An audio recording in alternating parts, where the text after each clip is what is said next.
Ang programang ito ay rated SPG. Striktong patnubay at gabay ng magulang ang kailangan. Maaaring may masiselang tema, lengguwahe, karahasan, sexual, horror o droga na hindi angkop sa mga bata.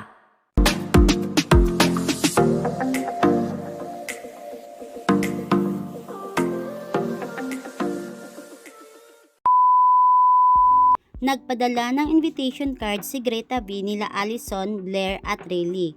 Nagustuhan naman ito nila Allison at Riley. Pero may balak si Blair ng masama. Gusto niyang pagbayaran ang ginawa ni Greta V noong ginawa sa kanyang fashion event. Gusto niyang isabotahe ang opening ng Bellatrix. Pero parang hindi nagustuhan ni Riley ang balak ni Blair at ngumiti lamang si Blair.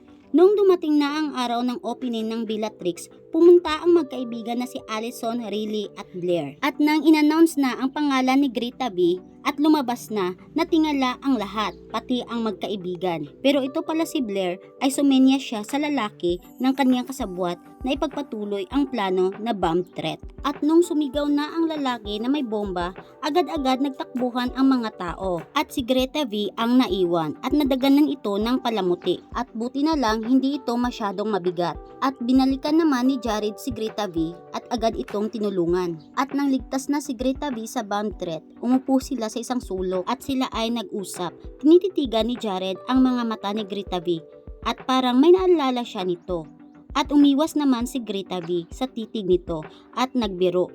Agad namang dumating si Blair at narinig ang pinag-usapan ni Greta V at Jared na siya ay may asawa na. Pero hindi naniwala si Blair kasi ni-research daw niya ito. Pero hindi daw ito marriage. Pero agad naman sinagot ni Greta V si Blair na patay na ang asawa niya at inatake sa puso. At sa ibang bansa sila nagpakasal at ito ay sikreto lamang. Walang picture, walang reception, walang invited kasi yon ang gusto ng kanyang asawa noon.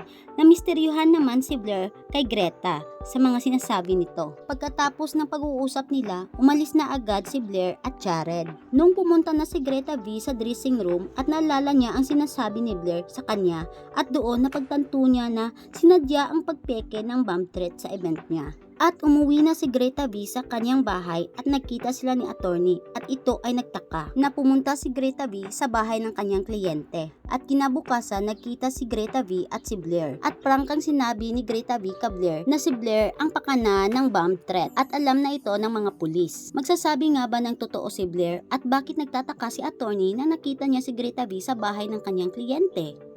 Mapapanood ang Magandang Dilag weekend 3:20 PM pagkatapos ng Abot Kamay na pangarap sa GMA Afternoon Prime. Ipinapalabas din ito sa Pinoy Hits at Kapuso Stream kasabay sa pag-ere ng telebisyon.